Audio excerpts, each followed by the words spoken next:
ሰላም ሰላም ጤና ይስጥልን ክቡራትና ክቡራን እንደምንድናችሁ?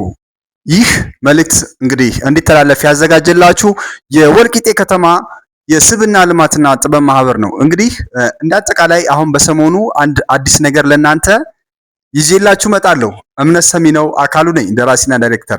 ይሄም ነገር ምንድነው? የነገው ባለቤት የሚል መጽሐፍ ራስን በማሸነፍ ሀገርን የመገንባት ጥበብ የተሰኘ መጽሐፍ በስድስት ክፍልና በ17 ምዕራፎች የተከፋፈለ አጭር አስተማሪ መጽሐፍ በውስጡ የተለያዩ ጥያቄዎች ወጣቱን የሚያነሳሱ ምርጥ ምርጥ የሆኑ ታሪኮች ያሉበት መጽሐፍ ታትሞ አይደለም ለእናንተ የሚደርሰው። ማሳተም በጣም ህትመትና ወረቀት በጣም ከፍ ብሏል። በእርግጥ እናንተ ተደራሽ የሚሆኑላችሁ ይሄ መጽሐፍ እናንተ እጅ እንዲገባ የምናደርገው በምንድን ነው?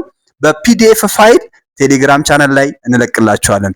ይሄም ቴሌግራም ቻናል ደግሞ የዚሁ የማህበራችን የወልቂጤ ከተማ የስብና ልማት እና ጥበብ ማህበር የቴሌግራም ቻናል አለ። በዛ ቻናል ፒዲኤፍ ፋይሉን እናስቀምጥላችኋለን። ፒዲኤፉን በነፃ እያወረዳችሁ ራሳችሁን እንድታስተምሩበት የተሻለ ግንዛቤ እንዲኖራችሁ፣ ጥያቄዎች ደግሞ አሉ። እነሱን ጥያቄዎች በመስራት ራሳችሁን እንግዲህ የተለያዩ ነገሮችን ከመውቀስ በመላቀቅ ጥሩ ትውልድ መፍጠር ነው። ዋናው የኛ የወጣቶች ስብዕና ማህበር ሲመሰረት ትልቁ ዓላማ ወጣቶችን ማስተማር ነው። ወጣቶችን ግንዛቤ መፍጠር፣ በቃ ግንዛቤ እንዲፈጥሩ ማድረግ፣ የተሻለ ነገር በራሳቸው እምነት እንዲኖራቸው ማድረግ ነው። ትልቁ ዓላማችን ይሄ ነው። ወጣቶችን ማስተማር፣ ስብዕናቸውን መገንባት። በቃ ይሄ ነው የኛ ትልቁ ዓላማችን።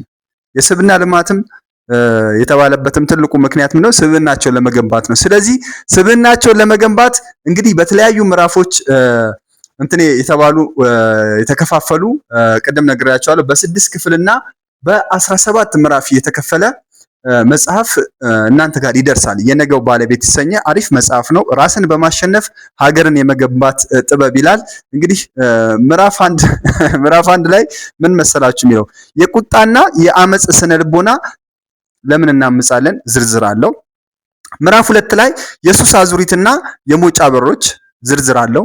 ምዕራፍ 3 ራስን ማወቅና ኃላፊነትን መውሰድ ወይም ሙሉ ባለቤትነት ዝርዝር አለው። ከዛ ክፍል 2 የሰላምና የአሸናፊነት አእምሮ ግንባታ የሚላለው። ክፍል 2 ምዕራፍ 4 ከስሜታዊነት ወደ ምክንያታዊነት መዞር። ይህ ማለት ምንድነው? የአእምሮን ጓዳ መፈተሽ፣ ሰልፍ አዌርነስ፣ ስለራስህ ጠለቅ አድርገህ እንድትመለከት የሚያበራ ምዕራፍ ነው ማለት ነው። ምዕራፍ 5 ሰላም እንደ ስትራቴጂ ወይም ግጭት ፈቺነት በተግባር ይላል። ምዕራፍ 6 የጊዜና የትኩረት አስተዳደር የማይታየውን ካፒታል እንዲታይ ማድረግ ነው። በቃ የማይታይ ካፒታል አለ ወጣት፣ እሱን እንዲታይ ማድረግ ነው። ክፍል 3 ከባዶ ወደ ባለቤትነት ወይም የስራ ፈጠራ ጉዞ አለው። ምዕራፍ 7 የችግር መነጽርን ወደ ቢዝነስ ሀሳብ መቀየር። ምዕራፍ 8 በዜሮ ካፒታል መጀመር ስታርቲንግ ፍሮም ዜሮ።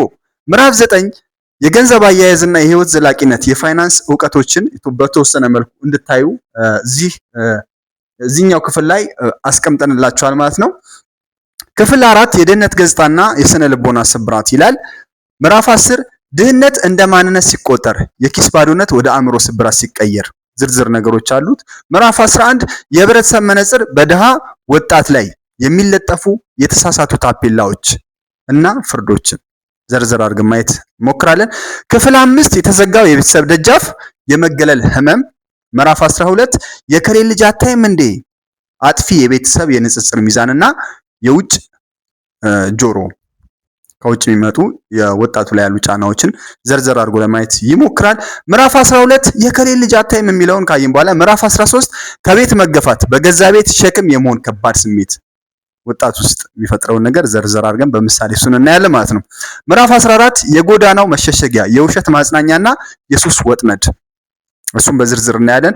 ክፍል 6 ከስብራት ወደ ጥገና አስተማሪ መንገድ።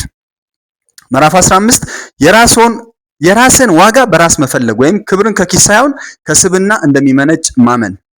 ምዕራፍ 16 አዲስ ማህበረሰብ መገንባት በትክክለኛ ጓደኝነትና በዓላማ ራስን ማከም። ምዕራፍ 17 የለውጥ ብልጭታ ከመገለልና ከድህነት አዙሪት በጽናት የወጡ ወጣቶች ተምሳሌት። ይህንና የተለያዩ ሐሳቦችን የያዘው መጽሐፋችን የነገው ባለቤት የተሰኘ መጽሐፍ ራስን በማሸነፍ ሀገርን የመገንባት ጥበብ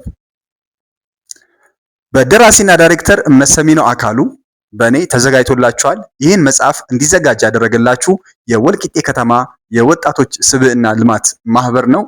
እሱን አመስግኑ። ተባባሪ አካላቶች አሉ። የወልቂጤ ከተማ ወጣትና ስፖርት ጽሕፈት ቤት ሙሉ ቲሙን እናመሰግናለን። ባህልና ቱሪዝምም ድጋፍ አድርገውልናል። የጉራጌ ዞን ፍትህ መምሪያ እናመሰግናለን። እነዚህንና ሌሎችን ቢሮዎች ድጋፍ ያደረጉ አካላቶች አሉ። እኛ የምንፈልገው ወጣቱ ተጠቅሞ ተለውጦ ማየት ነው።